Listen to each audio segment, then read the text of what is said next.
안녕하세요. 사연을 읽어주는 남자 사일라입니다. 오늘 들려드릴 이야기는 여러분 모두의 미래일 수 있는 요양원이라는 공간에서 겪은 충격적인 실화입니다. 호텔 같은 편안한 노후라는 광고 뒤에 숨겨진 인간 존엄성의 상실과 그 지옥 같은 곳에서 벗어나기 위해 처절하게 싸운 한 아버지의 이야기입니다. 자식 걱정할까봐 괜찮다고 거짓말했지만 화장실도 마음대로 못 가고 밥 먹을 때도 빨리 먹으라 재촉당하는 감옥 같은 생활. 그리고 옆방 할머니의 죽음이 마치 빈 침대 하나로 정리되는 것을 보며 느낀 공포. 오늘 이 이야기를 들려드리는 이유는 단 하나입니다. 여러분이 저와 같은 상황에 처하지 않기를 바라는 경각심에서입니다. 남의 일이라고 생각하지 마세요. 우리 모두 하루아침에 24시간 돌봄이 필요한 신세가 될 수 있으니까요. 긴 이야기 끝에는 어쩔 수 없이 요양원을 선택해야 하는 분들을 위해 좋은 요양원을 고르는 현실적인 방법도 준비했으니 끝까지 시청해주세요. 이야기 시작 전에 구독과 좋아요로 응원해주시면 저에게 큰 힘이 됩니다. 자, 이제 박준삼님의 이야기를 시작하겠습니다. 여보세요, 정호야. 아버지, 이 시간에 무슨 일이세요? 정호야, 나 좀 여기서 꺼내줘. 갑자기 왜 그러세요? 지난번엔 괜찮다고 하셨잖아요. 그땐 너희들 걱정할까봐 그랬지. 근데 더는 여기 못 있겠다. 무슨 일 있으셨어요? 혹시 거기서나. 요즘 사는 게 아니야. 화장실도 내 마음대로 못 가고 밥 먹을 땐 빨리 먹으라고 체하고. 약 먹을 땐 뭔 약인지 모르게 그냥 삼켜라 하고. 정해진 시간표대로 움직여야 되고. 감옥이 따로 없다. 아버지, 정말 그렇게 힘드세요? 시간이 지나면 적응하실 줄 알았는데. 적응? 어제는 옆방 할머니가 돌아가셨는데 아무도 거들떠보지도 않더라. 그냥 빈 침대만 덜렁 남았어. 나도 여기 있다간 저렇게 될까봐 겁난다. 죽어도 내 집에서 죽고 싶어. 방금 들으신 건 제가 요양원에 입소한 지 3달쯤 되었을 때 아들 정호에게 걸었던 전화입니다. 그날 밤 저는 정말 절박했고 시설이라는 곳에서 인간의 존엄성이 어떻게 무너지는지 처절하게 경험하고 있었습니다. 오늘 제 이야기를 들려드리는 이유는 여러분이 저와 같은 상황에 처하지 않기를 바라는 마음에서입니다. 남의 일이라고 생각하지 마세요. 저도 하루아침에 요양원 신세를 지게 될 줄 몰랐으니까요. 구독과 좋아요로 응원해 주시고 주변의 소중한 분들에게도 공유해 주세요. 어쩔 수 없이 요양원에 가야 하는 분들을 위해 좋은 요양원을 고르는 방법도 준비했으니 끝까지 시청해 주세요. 자, 이제 제 이야기를 시작하겠습니다. 안녕하세요. 저는 75세 박준삼이라고 합니다. 5년 전에 아내가 폐암으로 세상을 떠난 뒤로 혼자 지내고 있습니다. 아들 정호는 서울 외곽에서 직장 다니면서 손주 둘을 키우고 딸 지수는 분당에서 살고 있지요. 두 아이 다 제 걱정은 하지만 각자 살림 살기 바빠서 자주 오진 못합니다. 아버지, 오늘 뭐 드셨어요? 일주일에 한 번씩 오는 딸 지수의 전화. 밥 잘 챙겨 먹고 있어. 걱정 마. 자주 못 찾아봐서 죄송해요. 바쁜 거 알지. 너희 살림 살기도 바쁜데 뭐. 전화 끊고 나면 집안은 다시 조용해집니다. TV 소리만 들리고 말하는 사람은 없었습니다. 아내가 살아있을 때는 둘이 등산도 다니고 여행도 다녔는데 이제 그런 것도 못합니다. 그런데 요즘 들어 이상한 일이 자주 생겼습니다. 고혈압 약을 먹었는지 기억이 안 나서 2번 먹고 가스불을 껐는지 하루 종일 걱정되고 오늘이 무슨 요일인지도 헷갈렸습니다. 오늘이 화요일인가? 수요일인가? 새벽에 일어나면 여기가 어디지? 하는 생각이 들 때도 있었습니다. 그럴 때면 식은땀이 났습니다. 내가 이대로 혼자 살아도 될까 하는 불안감이 슬슬 생겼습니다. 엎친 데 덮친 격으로 관절염 때문에 움직이는 것도 힘들었습니다. 손가락이 아파서 젓가락질하기도 힘들고 허리를 구부리면 통증 때문에 세탁기에 빨래를 넣는 것도 어려웠습니다. 어느 날 한 달 만에 온 아들 정호는 제 모습을 보고 얼굴색이 변했습니다. 아버지 옷이 다 구겨졌고. 빨래는 언제 하셨어요? 지난주에. 아니, 언제였더라. 제 방을 둘러보는 아들 표정이 점점 어두워졌습니다. 냉장고에 먹을 거 하나도 없잖아요. 다 유통기한 지난 것뿐이고. 괜찮아. 아직은 내가 알아서 할 수 있어. 아버지 혼자 계시는 게 너무 걱정돼요. 우리가 자주 올 수 있는 것도 아니고. 한번 생각해 보세요. 요양 서비스 같은 거. 난 아직 멀쩡해. 걱정 마. TV에서는 노인 낙상 사고 뉴스가 나오고 있었습니다. 저는 그 뉴스 보다가 채널을 돌렸습니다. 그건 남 얘기지 하고요. 그리고 다음날 아침 그 사고가 일어났습니다. 화장실에서 발이 미끄러져 넘어진 겁니다. 너무 아파서 일어날 수가 없었습니다. 살려주세요. 아무도 없어요. 다행히 화장실 옆에 놓아둔 핸드폰이 있어 간신히 손을 뻗어 잡았습니다. 떨리는 손으로 119를 눌렀습니다. 병원에서 검사받은 결과는 고관절 골절이었습니다. 다행히 수술까지는 안 해도 됐지만 한 달 동안 병원에 있어야 했습니다. 아버지, 이제는 정말 생각해 보셔야 해요. 집에 아무도 없는데 핸드폰도 옆에 없었으면 어쩔 뻔했어요. 퇴원 날짜가 다가오자 정호가 3가지 방법을 알려줬습니다. 아버지, 방법이 3가지예요. 요양병원에 계속 계시거나 요양원에 가시거나 아니면 집에서 방문 요양 받는 방법이 있어요. 난 그냥 집에 가고 싶다. 그럼 방문 요양은 어떨까요? 하루에 3시간 정도 도우미 선생님이 오셔서 식사도 해주시고 청소도 해주실 거예요. 그날 밤 병실에 혼자 있으면서 깊이 생각했습니다. 하루 3시간 도움 받으면 나머지 21시간은 나 혼자 있는 시간인데 밤에 또 화장실에서 넘어지면 새벽에 여기가 어딘지 모르면 어르신 통증은 어떠세요? 많이 좋아졌어요. 이제 집에 가도 될 것 같아요. 어느 날 아침 주치의가 평소와 다르게 아들, 딸과 함께 들어왔습니다. 어르신, 오늘은 가족들과 함께 상담을 좀 하려고 합니다. 고관절은 많이 회복되고 있어서 걱정 없습니다. 하지만 다른 문제가 있습니다. 제 눈이 자식들에게 향했습니다. 아버지, 의사 선생님께 말씀드렸어요. 최근에 아버지가 가끔 날짜나 시간을 헷갈려 하신다고요. 주치의가 부드러운 목소리로 물었습니다. 어르신, 최근에 가끔 날짜나 시간을 헷갈려 하시죠? 그리고 예전보다 기억력이 좀 떨어진 것 같으세요. 아, 네. 그런 것 같아요. 요즘 새벽에 일어나면 이곳이 어딘지 모르겠을 때도 있고. 아버님, 그렇다면 경도 인지장애를 의심해 봐야 할 것 같습니다. 간단한 검사를 통해 확인해 보는 게 어떨까요? 주치의는 서류 한 장을 꺼내 책상 위에 놓았습니다. 자, 아버지.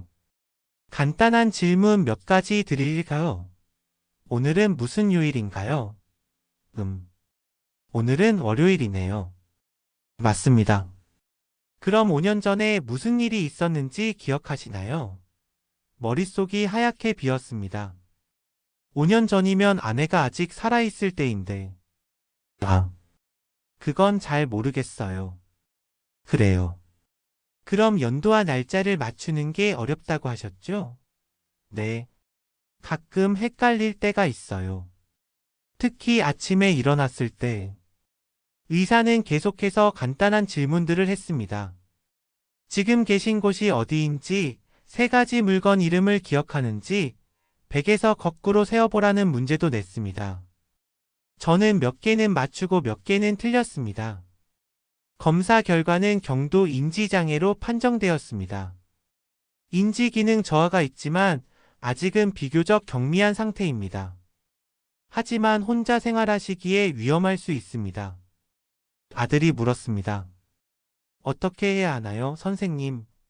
옆에서 돌봐드릴 수 있는 보호자가 안 계시다면 요양원에서의 돌봄과 재활이 필요할 수 있습니다. 아버님께서 스스로 일상생활을 이어가기가 어려운 상태입니다. 특히 낙상 사고 후에는 더 조심해야 합니다. 검사 결과를 받고 나서 병실로 돌아왔습니다. 저는 창밖만 바라봤습니다. 정호가 조심스럽게 말을 꺼냈습니다. 아버지, 이번 주에 퇴원하시면 어떻게 하실 건가요? 집에 가야지. 하지만 혼자 계시기에.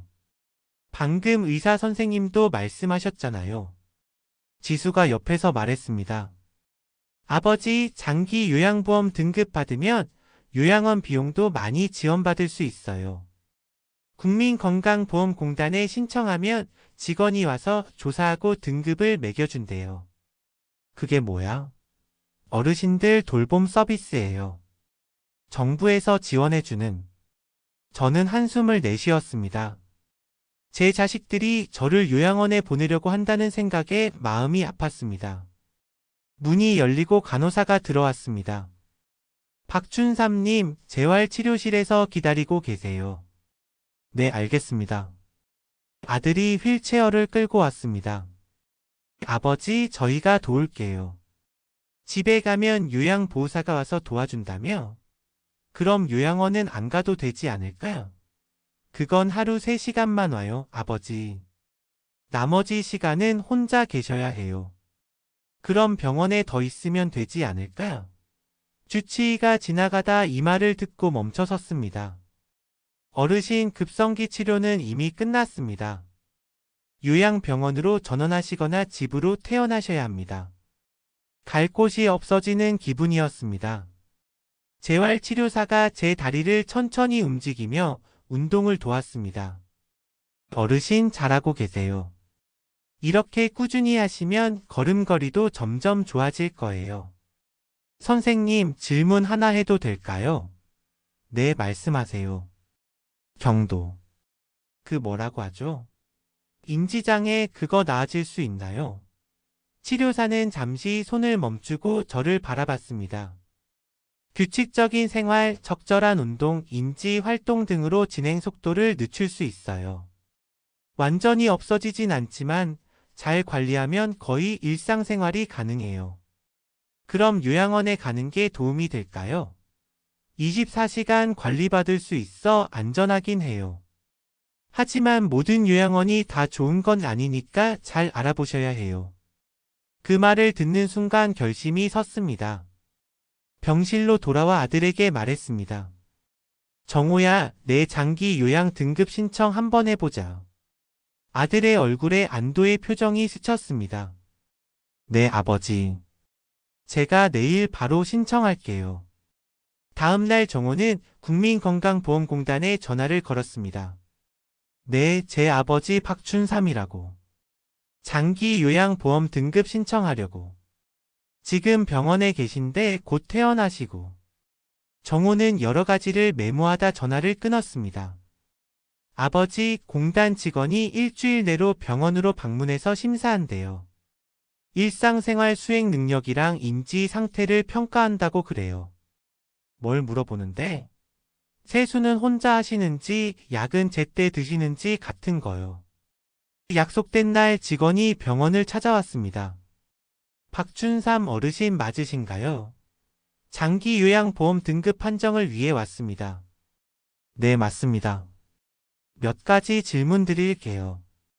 솔직하게 대답해 주시면 됩니다. 세수는 혼자 하실 수 있으세요? 솔직히 요즘은 손이 아파서 힘들어요. 간병인 도움 받고 있어요. 옷은 스스로 갈아입으실 수 있나요? 단추 있는 건 어려워요. 티셔츠 같은 건 그래도 할 수 있고요. 식사는 어떠세요? 밥은 먹을 수 있는데 반찬 만들기가 힘들어요. 요리는 못해요. 화장실은 혼자 가실 수 있나요? 낙상 사고 후로는 부축받아야 해요. 약은 제때 챙겨 드시나요? 가끔 깜빡해요. 먹었는지 안 먹었는지 헷갈릴 때도 있고.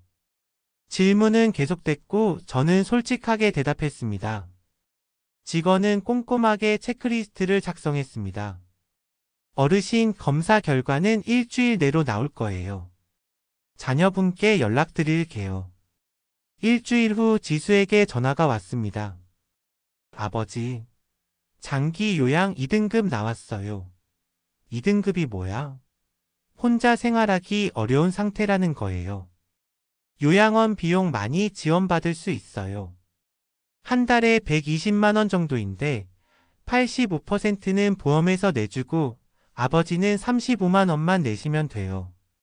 거기에 식비 같은 비급여 항목 10만 원 정도 추가되고요. 그럼 45만 원 정도네? 네. 한 달에 45만 원이면 24시간 돌봄을 받을 수 있어요. 45만 원. 제 연금으로 감당할 수 있는 금액이었습니다. 24시간 누군가가 도와준다면 더 이상 혼자 있는 시간에 대한 두려움도 없겠다는 생각이 들었습니다. 알았다. 요양원 어디로 갈지 좀 알아봐 줄래? 지수는 기뻐하는 목소리로 대답했습니다. 네, 아버지. 제가 몇 군데 벌써 알아봤어요. 남양주에 괜찮은 데가 있더라고요. 이번 주말에 같이 가보시겠어요? 그래. 퇴원 날짜가 다가왔고 지수가 알아보았던 요양원을 오늘 직접 가보기로 했습니다. 아빠, 오늘 갈 요양원 인터넷에서 보니까 시설도 괜찮고 평판도 좋더라고요. 차를 타고 30분쯤 달리자 넓고 깨끗한 요양원이 나타났습니다. 정호는 입구에서 우리를 기다리고 있었습니다. 아버지, 여기에요. 미리 와서 둘러봤는데 괜찮더라고요. 휠체어를 밀고 입구로 향했습니다. 안녕하세요. 어떻게 오셨나요? 접수대에 앉아있던 젊은 여성이 물었습니다. 안녕하세요. 전화로 미리 예약했습니다. 입소 상담 때문에 왔는데요. 아, 네. 박정호 님이시군요. 잠시만 기다려주시면 원장님께서 안내해 주실 거예요. 안녕하세요. 원장 박지영입니다. 시설 둘러보시겠어요? 네, 부탁드립니다. 원장은 우리를 이끌고 요양원 내부를 보여주기 시작했습니다. 이쪽은 프로그램실이에요. 매일 오전, 오후에 다양한 활동을 진행합니다. 체조, 노래교실, 미술치료 등이 있어요. 어르신들 방은 이쪽이에요. 4인실, 2인실, 1인실이 있습니다. 복도를 따라 걸으며 방들을 구경했습니다.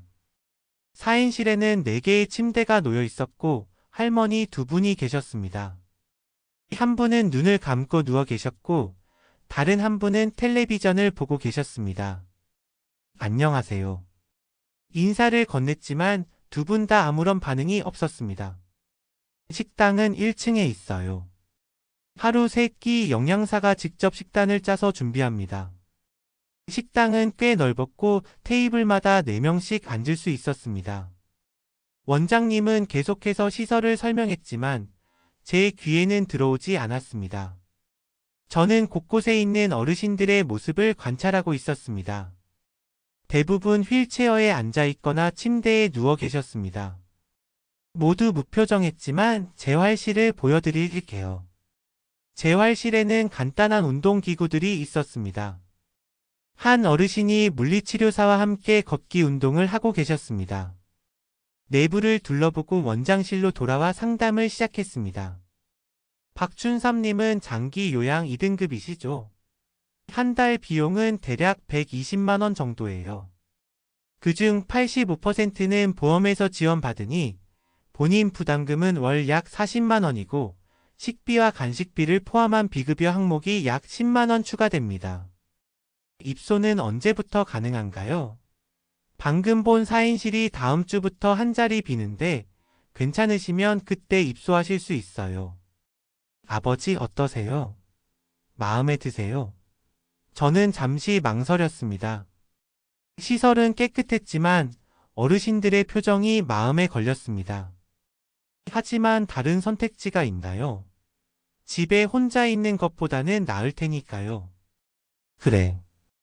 여기로 하자. 그렇게 입소 날짜를 다음 주 월요일로 정했습니다. 계약서에 서명하고 보증금을 내는 등의 절차를 마친 후 우리는 요양원을 나왔습니다. 돌아가는 차 안에서 지수가 물었습니다. 아버지 진짜 괜찮으세요? 혹시 마음에 안 드시면 다른 데도 더 알아볼 수 있어요. 아니 괜찮아.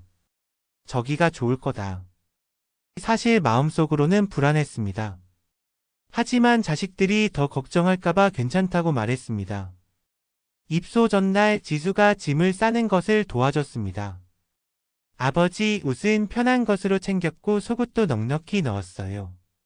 세면 도구랑 수건도 다 준비했어요. 고맙다 지수야.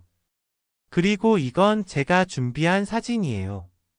아버지, 어머니 저희 모두 함께 찍은 사진. 침대 옆에 두시면 좋을 것 같아요. 사진을 받아들고 보니 눈시울이 뜨거워졌습니다. 아내가 건강했을 때 다 함께 찍은 사진이었습니다. 내가 그렇게 오래 있지는 않을 거다. 빨리 좋아져서 집으로 돌아올 거니까. 네, 아버지. 건강만 회복되시면 돼요. 입소 당일 아침 요양원에 도착하자 직원이 우리를 맞이했습니다. 안녕하세요, 어르신. 오늘부터 저희와 함께 지내실 거예요. 방으로 안내해 드릴게요. 휠체어를 밀고 4인실로 들어갔습니다. 세 분의 어르신이 이미 계셨습니다. 두 분은 자고 계셨고 한 분은 텔레비전을 보고 계셨습니다. 이쪽이 어르신 침대예요. 옷은 이 서랍에 넣으시면 됩니다. 아버지, 저희가 주말마다 찾아올게요. 필요한 거 있으시면 전화하세요. 그래. 걱정 마라. 작별 인사를 나누고 자식들이 떠났습니다. 문이 닫히자 갑자기 너무 외로웠습니다. 낯선 방, 낯선 사람들 사이에 혼자 남겨진 기분이었습니다. 한숨을 쉬며 침대에 앉았습니다. 안녕하세요. 처음이시죠? 저는 최덕배라고 합니다. 텔레비전을 보고 계시던 할아버지가 말을 걸어오셨습니다. 아, 아내. 저는 박춘삼입니다. 저는 6개월 전에 왔어요. 어떠세요? 여기 생활이. 적응하는데 시간이 좀 걸려요. 하루 일과가 정해져 있어서 처음엔 답답할 수도 있고. 그때 간호사가 들어왔습니다. 어르신들 점심 드실 시간입니다. 식당으로 모시겠습니다. 간호사는 제 휠체어를 준비해 주었고 저는 최덕배 할아버지와 함께 식당으로 향했습니다. 식당에는 이미 많은 어르신들이 모여 있었습니다. 박춘삼 어르신 이쪽 테이블에 앉으세요. 제가 앉은 테이블에는 세 분의 할머니가 계셨습니다. 아무도 말을 하지 않았고 다들 자기 음식만 바라보고 있었습니다. 안녕하세요. 저는 오늘 입소한 박춘삼입니다. 인사를 건넸지만 쳐다보지도 않고 아무 반응이 없었습니다. 오늘 점심은 미역국, 제육볶음, 시금치였습니다. 병원 음식보다는 맛있어 보였습니다. 식당 분위기는 무거웠고 대화 소리는 거의 들리지 않았습니다. 식사가 끝나고 방으로 돌아왔습니다. 식사 어떠셨어요? 먹을만 했어요. 여기서는 하루가 똑같아요. 아침 6시 기상 7시 아침, 10시 프로그램, 12시 점심, 오후 프로그램 6시 저녁, 9시 취침. 매일 이렇게요. 최덕배 할아버지의 말에 제 마음이 무거워졌습니다. 이런 생활이 3개월 혹은 그 이상 계속된다면 어떨까요? 약 드실 시간입니다. 간호사가 약통을 들고 들어왔습니다. 어르신, 이게 고혈압 약이고 이건 관절 약이에요. 지금 드셔야 합니다. 약을 건네받아 한 알씩 삼켰습니다. 어르신, 내일 아침에는 주치의 선생님이 오셔서 진료가 있습니다. 그리고 내일부터는 재활치료도 시작하실 거예요. 네, 알겠습니다. 밤 9시가 되자 간호사가 와서 취침 준비를 알렸습니다. 어르신들, 이제 주무실 시간입니다.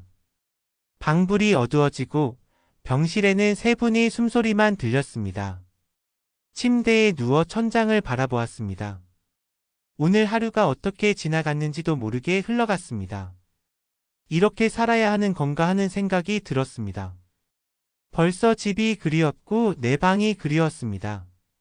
하지만 이제 돌아갈 수 없다는 걸 알았습니다. 적어도 건강이 좋아질 때까지는.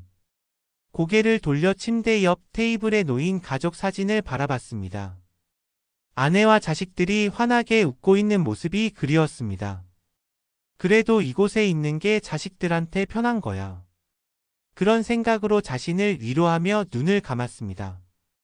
새벽에 문득 잠에서 깼습니다. 어디인지 모르겠는 순간이 찾아왔습니다. 여기가 어디지? 내 집이 아닌데. 천장이 낯설고 옆에서 들리는 숨소리들도 낯설었습니다.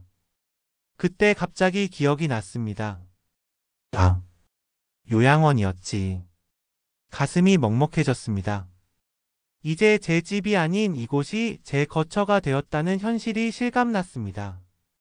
창밖을 바라보니 아직 어두웠습니다. 시계를 보니 새벽 4시. 다시 잠들기에는 마음이 너무 복잡했습니다. 적응하는데 시간이 좀 걸려요. 최덕배 할아버지의 말이 떠올랐습니다. 저도 언젠가는 이곳에 적응하게 될까요? 그리고 그게 좋은 건지 나쁜 건지. 그렇게 저희 요양원 생활 첫날이 지나갔습니다. 요양원 생활 2주째, 이제 규칙적인 일과에 조금씩 적응해 가고 있었습니다. 매일 똑같은 시간에 일어나고 밥 먹고 약 먹고. 마치 시계처럼 움직이는 생활이었습니다. 6시입니다. 기상하여 세면 후 식당으로 이동해 주세요. 아침 6시. 잠도 덜 깬 상태에서 모두 일어나야 했습니다. 옆 침대 최덕배 할아버지는 이미 일어나 휠체어에 앉아 화장실을 기다리고 계셨습니다. 박 어르신 일어나셨어요. 화장실 줄 서기 전쟁이 시작이죠. 네. 처음엔 농담인 줄 알았습니다. 하지만 방 4명, 옆방 4명, 총 8명이 2개의 화장실을 사용해야 하니 줄을 서는 건 당연했습니다. 어르신들 빨리 일어나세요. 시간 없어요. 요양보호사 김씨가 문을 벌컥 열고 들어왔습니다. 박춘삼 씨 일어나세요. 화장실 가야죠. 아, 네. 빨리요. 다른 방도 봐야 해요. 요양보호사는 저를 박춘삼 씨라고 불렀습니다. 마치 어린아이 다루듯 재촉하는 태도가 불편했지만 뭐라 말할 수는 없었습니다. 휠체어를 밀고 화장실로 향했습니다. 앞에 2분이 기다리고 계셨습니다. 한숨이 나왔습니다. 집에서는 화장실 갈 때도 마음이 급했던 적이 없었는데 여기선 모든 게 다 줄 서서 차례를 기다려야 했습니다. 다음. 화장실 안에서 요양보호사의 목소리가 들렸습니다. 마치 병원 진료 접수처처럼 사무적이었습니다. 저는 혼자서 볼일을 볼 수 있었습니다. 하지만 옆 칸에서는 요양보호사가 한 할머니를 도와주고 있었습니다. 아이고 또 속옷에 묻혔네. 어제도 얘기했잖아요. 미리 말하라고. 할머니는 아무 말도 하지 않았습니다. 그저 고개를 숙이고 있었습니다. 아침 식사 시간. 대부분의 어르신들은 묵묵히 식사만 하셨습니다. 요양보호사들은 빠르게 움직이며 식사를 도와주고 있었습니다. 한 명이 여러 어르신을 담당하다 보니 한 사람에게 오래 머무를 시간이 없었습니다. 빨리 드세요. 다음 식사 준비해야 해요. 아직 밥을 다 먹지도 않았는데 그릇을 치우기 시작했습니다. 집에서는 천천히 음미하며 먹었는데 여기서는 마치 공장 라인처럼 빠르게 먹어야 했습니다. 복도에서 간호사와 요양보호사가 이야기하는 소리가 들렸습니다. 이이호 김순자 또 식사 거부했대요. 아 정말 귀찮게. 콧줄 넣어야겠네요. 주치 선생님 오시면 말씀드려야겠다. 종일 울기만 하니까 다른 어르신들도 불안해하시고. 김순자 할머니. 그분은 제가 입소한 날부터 보았던 항상 침대에만 누워 계시던 할머니였습니다. 한 번도 말씀을 하시는 걸 보지 못했고 눈만 깜빡이. 이런 대화를 듣고 있자니 마음이 무거워졌습니다. 점심시간 이후 방으로 돌아가는 길에 한 요양보호사가 할머니 휠체어를 밀고 가고 있었습니다. 빨리 가요. 제가 지금 3명 더 모셔야 하니까. 할머니가 천천히 뭔가 말씀하시려 했지만 요양보호사는 듣지도 않고 휠체어를 빠르게 밀었습니다. 할머니의 말은 공중에 흩어졌고 아무도 귀 기울이지 않았습니다. 저는 그 모습을 지켜보다가 문득 생각했습니다. 여기서는 말하는 사람이 줄어드는 게 아니라 말 들어주는 사람이 없는 거구나. 오후에 간호사가 약을 들고 왔습니다. 약 드세요. 그냥 손에 약만 쥐어주고 가려고 했습니다. 이게 무슨 약인가요? 고혈압 약이랑 관절염 약이요. 빨리 드세요. 다른 방도 돌아봐야 해요. 물 좀 주시겠어요? 간호사는 짜증 섞인 표정으로 침대 옆 테이블 위에 물을 집어 건넸습니다. 여기 있잖아요. 손이 안 닿으. 그렇게 말하고는 그 금세 나가 버렸습니다. 저녁 식사 후 최덕배 할아버지와 TV 앞에 앉아 있었습니다. 최 어르신 여기 온 지 얼마나 되셨다고요? 6개월이요. 처음엔 한 달만 있다 나갈 생각이었는데 어느새 반년이 지났네요. 가족들은 자주 찾아오세요. 할아버지는 쓴웃음을 지으셨습니다. 처음 2달은 매주 왔어요. 그 다음엔 한 달에 한 번. 이제는 절에나 볼 수 있을까 싶. 그렇게 되나요? 다들 그래요. 처음엔 다들 부모님 걱정에 자주 오지만 시간 지나면 점점 잊혀지는 거죠. 그 말이 가슴에 깊이 박혔습니다. 나도 그렇게 될까 하는 두려움이 생겼습니다. 밤 10시 취침 시간이 되자 간호사가 들어왔습니다. 불 끕니다. 아무런 인사도 없이 방에 불을 껐습니다. 마치 교도소 같았습니다. 개인의 시간이나 공간은 존중받지 못했습니다. 밤중에 화장실에 가고 싶어 호출 버튼을 눌렀습니다. 10분이 지나도 아무도 오지 않았습니다. 결국 스스로 휠체어에 옮겨 타고 화장실에 갔습니다. 돌아오는 길에 야간 근무 중인 요양보호사를 만났습니다. 어르신 왜 혼자 나오셨어요? 위험하잖아요. 호출 버튼 눌렀는데 아무도 안 와서요. 그래도 혼자 움직이시면 안 돼요. 넘어지시면서 큰일 나요. 그 말은 맞았지만 제 상황은 이해받지 못했습니다. 화장실이 급한데 10분을 어떻게 참으란 말인가요? 또 다른 하루가 시작되었습니다. 똑같은 일과 똑같은 식사, 똑같은 프로그램. 아침에 일어나 보니 202호 김순자 할머니 침대가 비어 있었습니다. 간호사에게 물어봤습니다. 김순자 할머니는 어디 가셨나요? 간호사는 잠시 망설이더니 대답했습니다. 어젯밤에 돌아가셨어요. 그런데 왜 아무도 얘기 안 해주셨어요? 어르신들 놀라실까 봐 조용히 처리했습니다. 그게 전부였습니다. 누군가의 죽음이 그렇게 간단히 처리되는 곳이었습니다. 아무도 울지 않고 아무도 애도하지 않고 그저 빈 침대 하나만 남겨둔 채 점심시간 식당으로 가는 길에 한 요양보호사가 치매 증상이 있는 할머니를 데리고 가고 있었습니다. 내 아들이 데리러 올 거예요. 아드님은 오늘 안 오세요. 일주일에 한 번만 오신다고 했잖아요. 자꾸 물어보지 마세요. 박 할머니는 눈물을 글썽이며 고개를 숙였습니다. 그 모습이 너무 슬퍼 보였습니다. 가족을 기다리는 어르신들의 마음을 직원들은 이해하지 못하는 것 같았습니다. 오후엔 재활치료가 있었습니다. 물리치료사가 제 다리를 움직이며 운동을 시켜주었습니다. 박춘삼 어르신, 오늘은 평행봉 잡고 걷기 연습해 볼까요? 물리치료사는 다른 직원들보다 친절했습니다.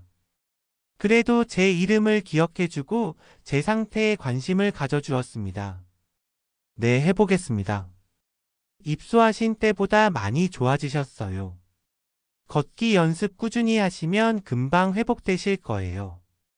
집에 돌아갈 수 있을까요?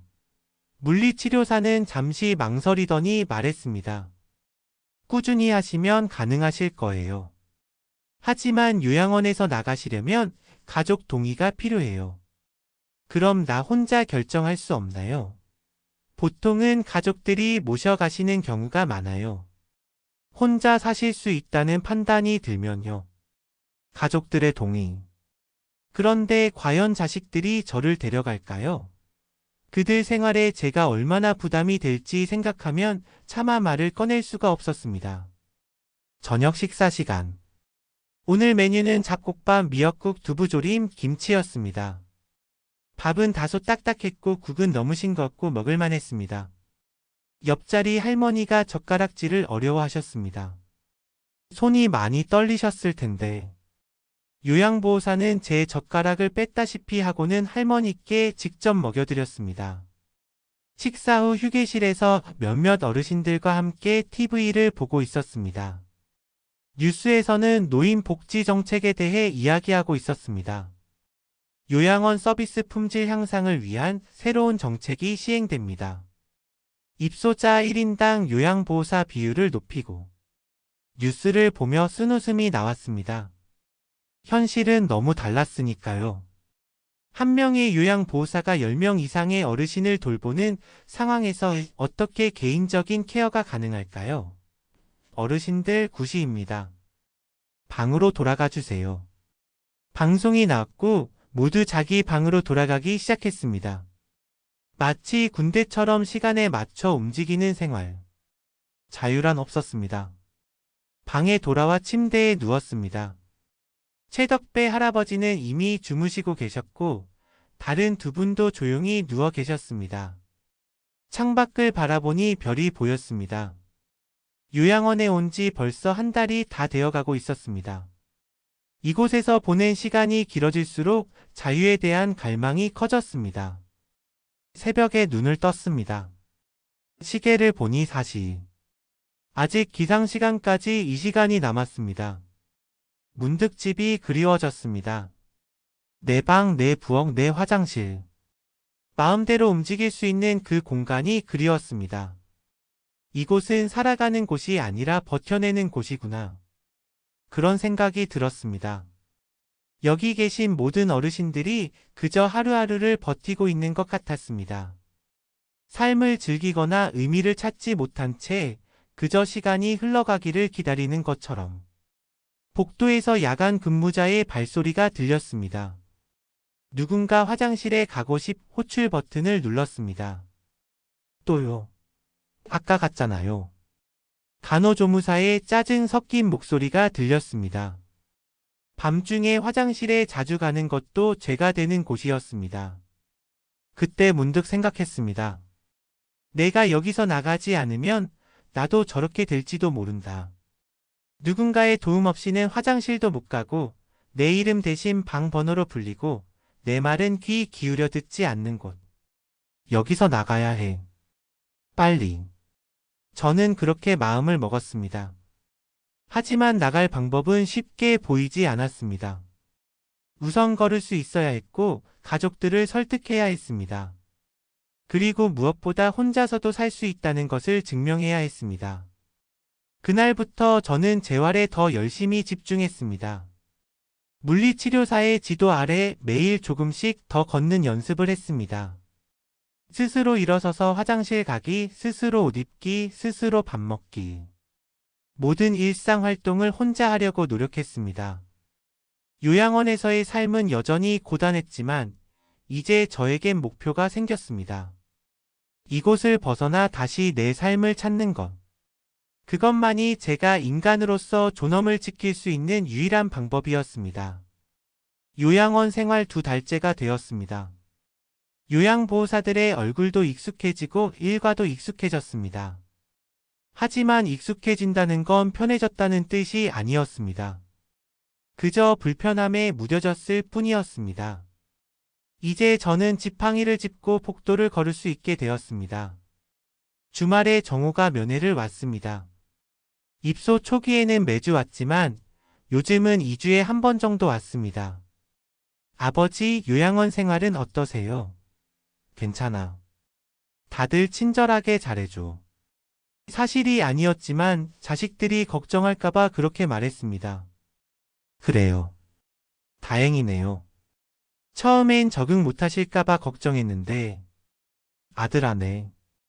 아버지, 나 집에 가고 싶어. 정호의 표정이 굳었습니다. 아버지, 지금은 아직. 이제 많이 좋아졌어. 지팡이 짚고 걸릴 수도 있고 약도 잘 챙겨 먹고 혼자 지낼 수 있을 것 같아. 하지만 아버지, 혼자 계시다 또 사고라도 나면 어떡해요? 여기는 24시간 누군가 지켜봐 드리잖아요.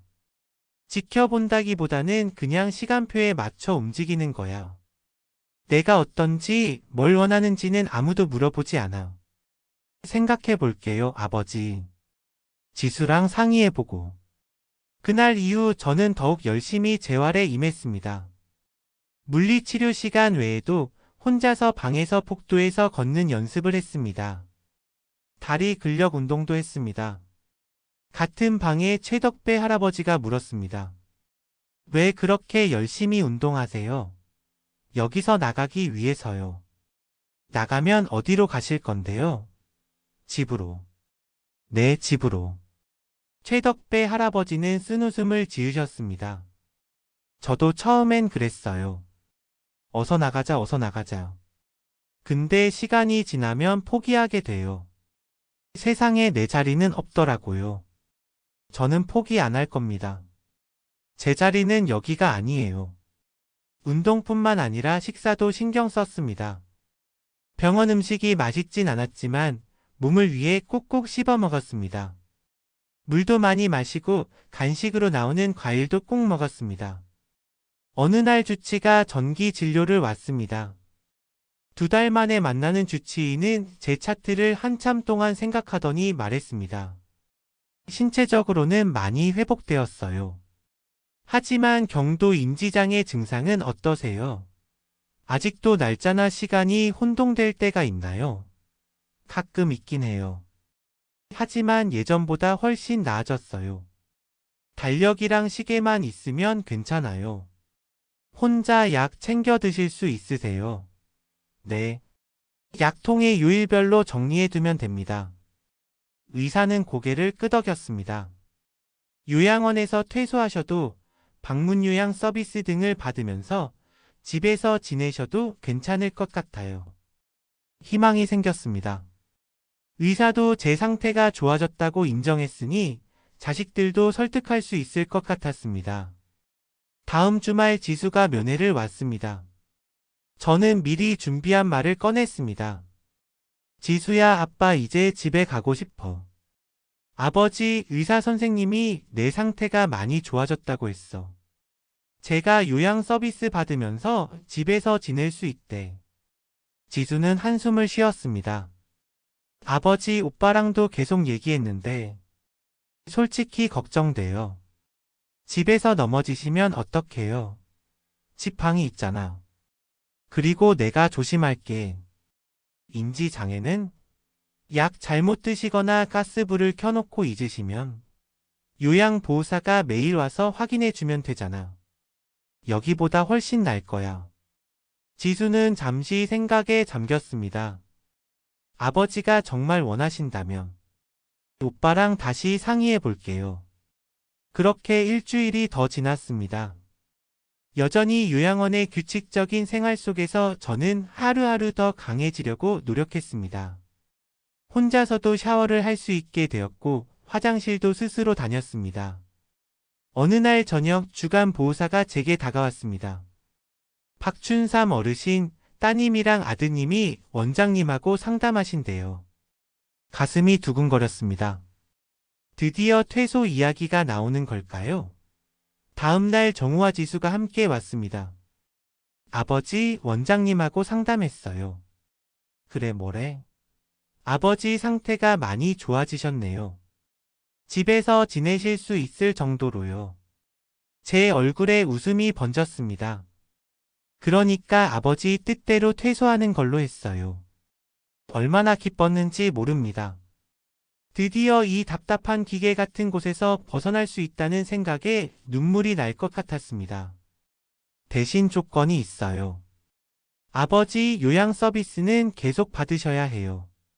하루에 3시간 정도 요양보호사가 집에 와서 식사 준비도 해드리고 청소도 해드릴 거예요. 그건 괜찮아. 나도 그 정도는 필요하다고 생각해. 그리고 우리가 주말마다 번갈아 가며 찾아뵐게요. 정기적으로 약 복용하시는 건강은 어떠신지 확인하라요. 그래, 좋아. 정호가 미소를 지었습니다. 다행이에요, 아버지. 처음에는 걱정 많이 했는데 아버지 의지가 강하시니까 잘하실 수 있을 것 같아요. 퇴소 날짜는 일주일 후로 정해졌습니다. 이제 3개월 가까이 지낸 요양원을 떠날 생각을 하니 가슴이 벅찼습니다. 동시에 혼자 집에서 잘 지낼 수 있을지 약간의 불안함도 있었습니다. 최덕배 할아버지에게 퇴소 소식을 알렸습니다. 저 이제 다음 주에 집에 갑니다. 할아버지는 놀란 표정이었습니다. 정말요? 어떻게 가족들을 설득하셨어요? 제 상태가 많이 변했으니까요. 몸도 마음도 더 강해졌어요. 부럽습니다. 저는 할 곳이 없어요. 최덕배 할아버지의 말에 마음이 아팠습니다. 일부 요양보호사들은 제가 떠난다는 소식에 놀라기도 했습니다. 요양원에서 나가시는 분은 많지 않거든요. 그 말을 들으니 더욱 가슴이 뭉클했습니다. 얼마나 많은 분들이 이곳에 들어오면 그대로 생을 마감하는지 생각하니 마음이 아팠습니다. 퇴소 전날 밤 창밖을 바라보며 생각했습니다. 3개월 동안 이곳에서 많은 것을 보고 느꼈습니다. 요양원의 현실, 노인들의 삶, 그리고 무엇보다 제 자신에 대해서요. 이곳에서 내가 배운 건 하나야. 건강할 때 건강을 지켜야 한다는 거. 일단 건강을 잃으면 모든 걸 잃는 거야. 퇴소 당일 정호가 차를 가지고 왔습니다. 짐을 싣고 마지막으로 요양원을 둘러봤습니다. 이제 곧 자유가 찾아올 거라는 생각에 가슴이 벅찼습니다. 원장실에서 퇴소 수속을 밟았습니다. 박준삼 어르신, 건강회복을 진심으로 축하드립니다. 요양원 생활은 어떠셨나요? 솔직하게 말할까 고민했지만 굳이 그럴 필요가 없다고 생각했습니다. 많은 도움받았습니다. 감사합니다. 원장은 미소를 지으며 서류에 도장을 찍었습니다. 방문 요양 서비스는 내일부터 시작됩니다.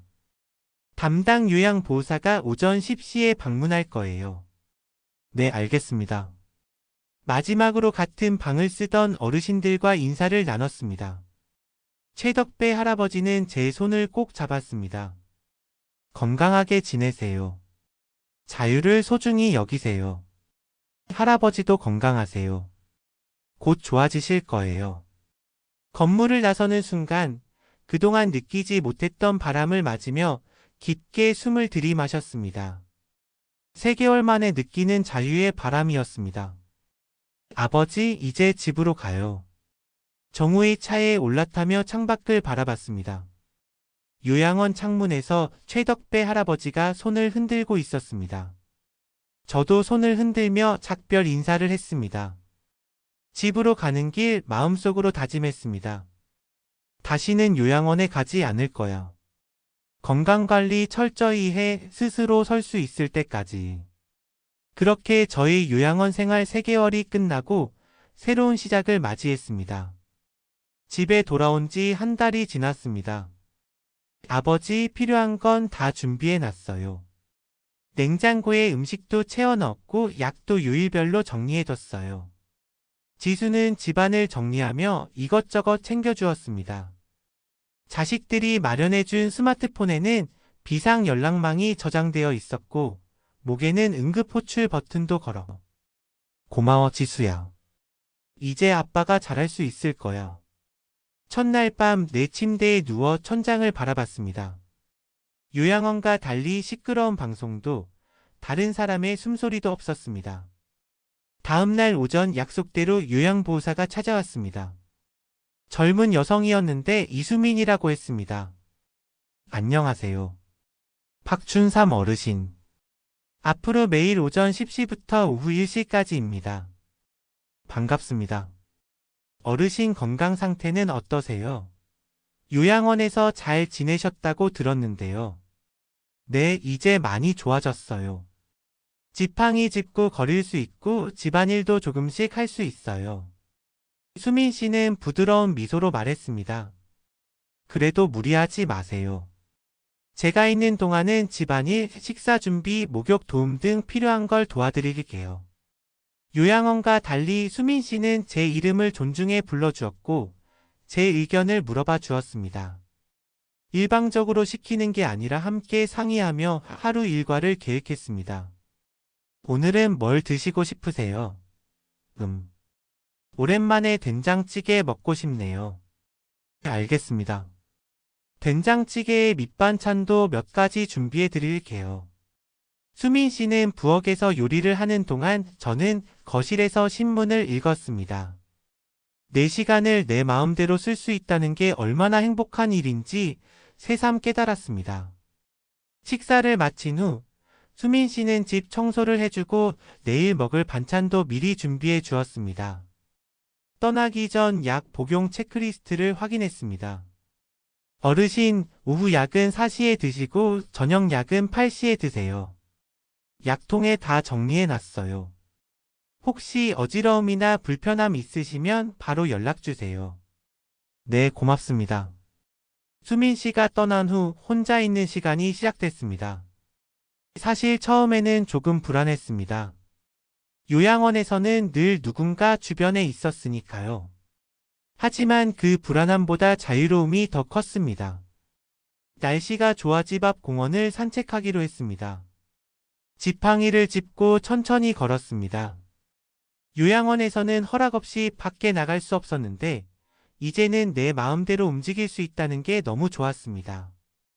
공원 벤치에 앉아 햇볕을 쬐며 생각했습니다. 이게 바로 내가 원하던 삶이야. 일주일이 지나고 몸도 마음도 점점 안정을 찾아갔습니다. 수민 씨는 매일 오전에 와서 집안일을 도와주었고 저는 오후 시간을 활용해 운동도 하고 취미 생활도 했습니다. 무엇보다 달라진 건 제 마음가짐이었습니다.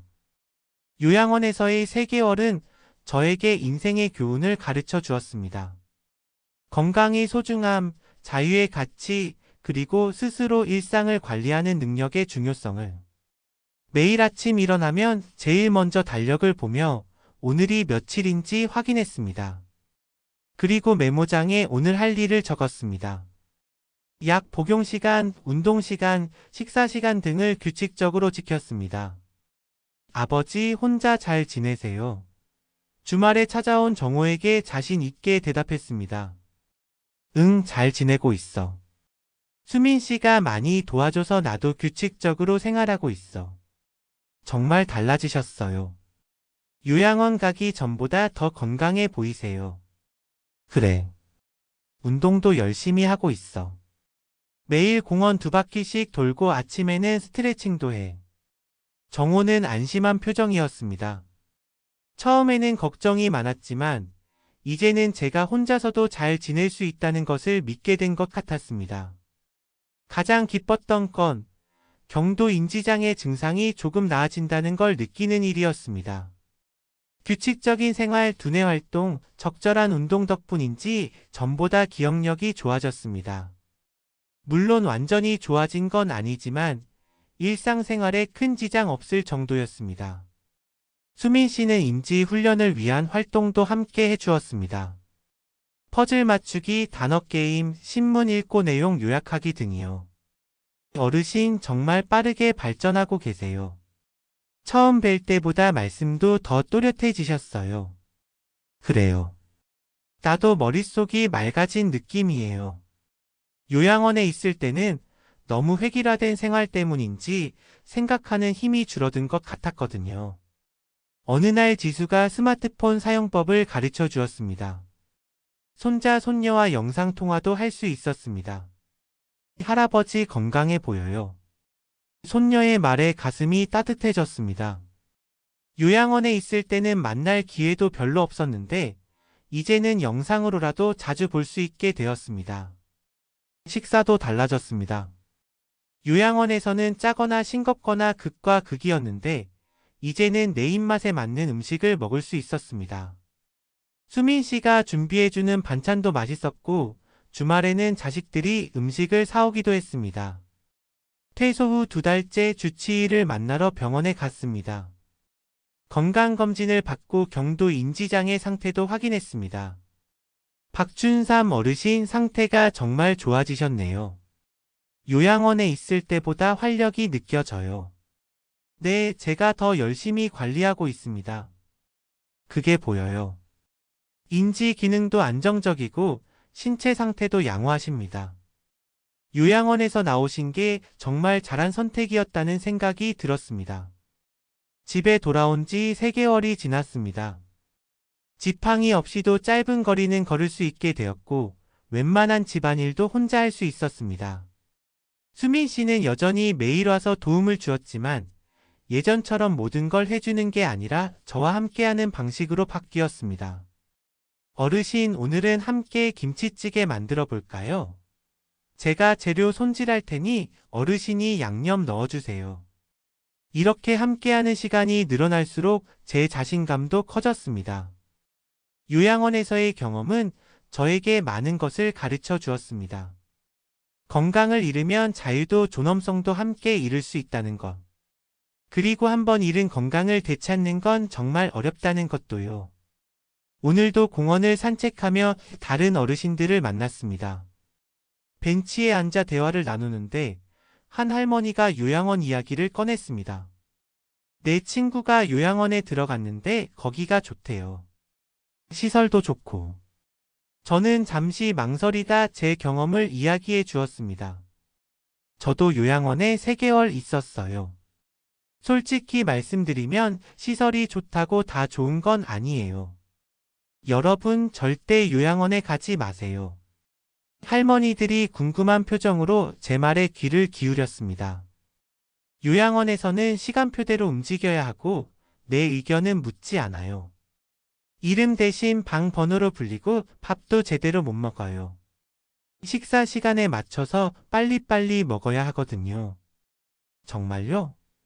광고에서는 좋게만 나오던데 겉으로 보이는 모습과 실제 생활은 달라요. 매일 같은 시간에 일어나고 같은 시간에 자야 해요. 화장실도 줄 서서 가야 하고 약도 왜 먹는지 설명 없이 그냥 먹으라고만 해요. 할머니들은 놀란 표정이었습니다. 그럼 혹시 어쩔 수 없이 요양원을 알아봐야 한다면 어떤 곳을 선택해야 하나요? 제가 경험을 바탕으로 조언했습니다. 가장 중요한 건 시설이 아니라 사람이에요. 무조건 직접 가서 살펴보세요. 전 예약 없이 방문해서 실제 모습을 보는 게 좋아요. 뭘 봐야 하나요? 먼저 직원들의 표정을 보세요. 밝은 분위기인지 어르신들에게 말 한마디 따뜻하게 건네는지 살펴보세요. 그리고 어르신들의 눈빛도 중요해요. 생기가 있는지 대화하는 모습이 있는지요. 또 다른 팁은요. 식사 시간에 방문해 보세요. 음식의 질, 식사 보조하는 방식, 충분한 시간을 주는지 확인하세요. 요양보호사 1명이 몇 명의 어르신을 담당하는지 중요하겠죠? 네, 정말 중요해요. 법적 기준은 있지만 실제로 케어가 잘 이루어지는지 살펴봐야 해요. 그리고 야간에 직원이 충분한지도 꼭 물어보세요. 밤에 응급 상황이 생기면 대응이 중요하거든요. 가족들이 자주 방문하는 분위기인지 봐야겠네요. 맞아요. 방명록을 살펴보세요. 가족 방문이 얼마나 자주 있는지, 면회 시간이 얼마나 자유로운지 중요합니다. 마지막으로 제가 강조했습니다. 그리고 가장 중요한 건 요양원에 들어가면 천천히 잊혀져요. 처음엔 가족들이 자주 오지만 시간이 지나면 발길이 뜸해져요. 그러다 결국엔 명절에나 볼 수 있게 돼요. 그걸 어떻게 해야 하나요? 나이 들면 어쩔 수 없는 거 아닌가요? 저는 고개를 저었습니다. 지금부터 준비하세요. 건강관리 철저히 하고 규칙적으로 운동하세요. 두뇌 활동도 꾸준히 하시고요. 아직 늦지 않았어요. 그 자리에서 우리는 서로 전화번호를 교환하고 함께 운동하기로 약속했습니다. 작은 모임이지만 서로를 돕고 의지하며 건강하게 살아가자고 다짐했습니다. 집으로 돌아오는 길 문득 생각했습니다. 내가 요양원에 가지 않았다면 이런 경험을 다른 사람들에게 들려줄 수 없었을 텐데. 비록 힘들었던 3개월이 있지만 그 시간이 저에게 귀중한 교훈을 주었고 이제는 그 교훈을 다른 이들에게 나눌 수 있게 되었습니다. 집에 도착해 거울을 보니 예전보다 얼굴에 생기가 돌고 눈빛도 달라진 것 같았습니다. 요양원에서의 무기력함은 사라지고 삶에 대한 의지가 되살아난 모습이었습니다. 오늘 저녁 정우와 지수가 함께 찾아왔습니다. 가족 식사 시간이었습니다. 아버지 정말 달라지셨어요. 요양원 가기 전보다 더 건강해 보이세요. 지수의 말에 웃음이 나왔습니다. 그래. 매일 운동하고 규칙적으로 생활하니까 그런가 보다. 정호가 물었습니다. 요양원 경험이 아버지에게 어떤 의미였나요? 저는 잠시 생각하다 대답했습니다. 깨달음이었지. 건강을 잃으면 모든 걸 잃는다는 것. 그리고 한번 잃은 건강을 되찾기가 얼마나 어려운지 알게 됐어. 그래서 지금 더 열심히 관리하는 거야. 자식들은 뿌듯한 표정으로 저를 바라봤습니다. 아버지, 저희도 많이 배웠어요. 진작 아버지 건강에 더 신경 썼어야 했는데. 아니야. 너희도 각자 삶이 있는데 어쩔 수 없지. 중요한 건 지금부터야. 나도 너희도 건강 관리 잘하자. 저녁 식사를 마치고 함께 TV 보는 시간. 어느 채널에서 요양원 광고가 나왔습니다. 깨끗한 시설과 웃고 있는 어르신들의 모습이 화면에 비쳤습니다. 호텔 같은 시설에서 편안한 노후를. 광고 문구가 흘러나오자 우리 가족은 서로를 바라보며 쓴웃음을 지었습니다. 우리만 아는 현실이 있었으니까요. 여러분, 제발 거기 가지 마세요. 지금부터 건강관리에 끝까지 내 집에서 살 수 있도록. 마치 TV 속 사람들에게 말하듯 중얼거렸습니다. 그렇게 저는 요양원에서의 3개월을 뒤로하고 새로운 삶을 살고 있습니다. 건강한 몸과 마음으로 자유롭게 존엄하게. 여러분도 제 이야기를 통해 건강의 소중함을 깨닫고 지금부터 관리하시길 바랍니다. 나이가 들어도 자신의 삶을 스스로 결정하고 자신의 공간에서 존엄하게 살아갈 수 있도록 말이죠. 제 말이 과장된 것 같나요? 그렇다면 직접 요양원에 가보세요. 그리고 그곳에서 몇 개월만 살아보세요. 그때 비로소 제 말이 이해될 겁니다. 하지만 저는 진심으로 말합니다. 제발 여기 오지 마세요. 지금까지 제 이야기를 들어주셔서 감사합니다. 제 이야기가 여러분께 작은 경각심을 주었다면 주변의 소중한 분들에게도 알려주세요. 구독과 좋아요는 제게 더 큰 힘이 됩니다. 사연을 읽어주는 남자 사일라였습니다.